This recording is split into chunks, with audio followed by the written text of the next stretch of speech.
काठमाडौँ उपत्यका काठमाडौँ ललितपुर र भक्तपुर गएर जम्मा हाम्रो 69 वटा ट्राफिक लाइटहरू छ जडान भएको छ। त्यसमध्ये चाहिँ अब 13 वटा चाहिँ पेनिकन लाइट जो चाहिँ पैदल यात्रीहरू ओहोरदोहोर गर्नेछन्।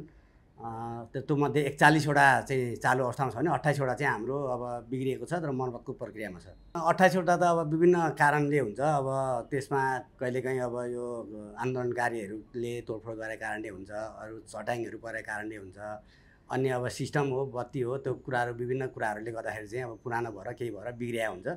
त्यो चाहिँ अब सम्बन्धित निकाय अथवा सडक विभागले चाहिँ मर्मत समार गर्नुहुन्छ।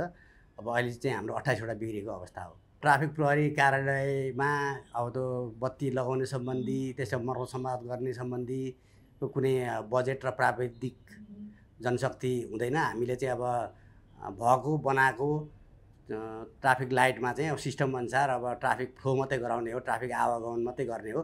त्यसले गर्दा अब सडक विभागले अथवा महानगरपालिकाहरूले चाहिँ अब उहाँले जडान गरेको हुन्छ र मर्मत समार पनि उहाँले गर्ने भएकोले गर्दा अब त्यो सम्बन्धी अब मर्मत कुन चरणमा पुगेको छ के छ भन्ने कुरा चाहिँ अब मलाई अहिले जानकारी भएन। तर हामीले यो ठाउँको लाइटहरू बिग्रेको छ भनेर सम्बन्धित निकायलाई जानकारी गराएको छौँ। उहाँहरूले दिएको जानकारी अनुसार चाहिँ अब बन्ने प्रोसेसमा छ भनेर भनिरहनु भएको छ। बन्ला ट्राफिक लाइट नहुँदाखेरि चाहिँ अब ट्राफिक प्रहरीले चोकमा आइल्यान्डमा बसेर अब आवागमन सुचारू गर्नुपर्ने हुन्छ। अब लाइट हुँदाखेरि जनशक्तिहरू अलिक कम हुन्छ र अब चालकहरूले पनि लाइटलाई हेरेर फलोअप गर्नुहुन्छ भने रुल फलो गर्नुहुन्छ भने अब लाइट नहुँदाखेरि चाहिँ अब ट्राफिक प्रहरीको इसारामा चाहिँ उहाँहरूले आवागमन सुचारू गर्नुपर्ने हुन्छ। र अब घाम हुँदा पानी पर्छ, हावाहुरी आउँछ, विभिन्न के हुन्छ, त्यसले गर्दा जनशक्ति पनि बढी हुन्छ र ट्राफिक प्रहरीको लोड पनि बढी हुन्छ र जनशक्ति पनि बढी खर्च हुन्छ। अब लाइट हुँदाखेरि चाहिँ अलिकति व्यवस्थित तरिकाले चालकहरूलाई पनि सजिलो हुन्छ र ट्राफिक आवागमन फ्लो गराउनलाई ट्राफिक प्रहरीलाई पनि सजिलो हुन्छ।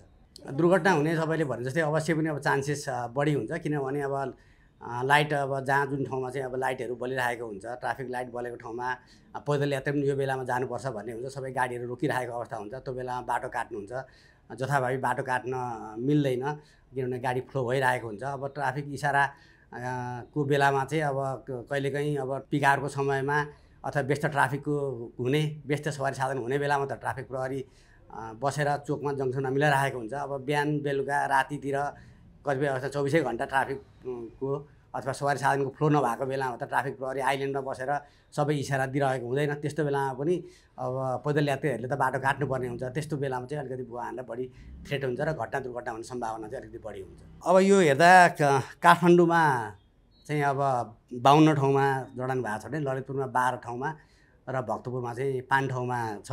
त्यो मध्ये अब अरू चाहिँ बिग्रेको छ। बिग्रेको कुराहरू गर्दाखेरि अब यो बेचालु 20 ठाउँ चाहिँ अब काठमाडौँमा, 3 ठाउँवटा चाहिँ अब ललितपुरमा, एउटा भक्तपुरमा र पैदल यात्रीहरू बाटो काट्ने चाहिँ 4 वटा चाहिँ काठमाडौँमा चाहिँ बिग्रेको अवस्था छ।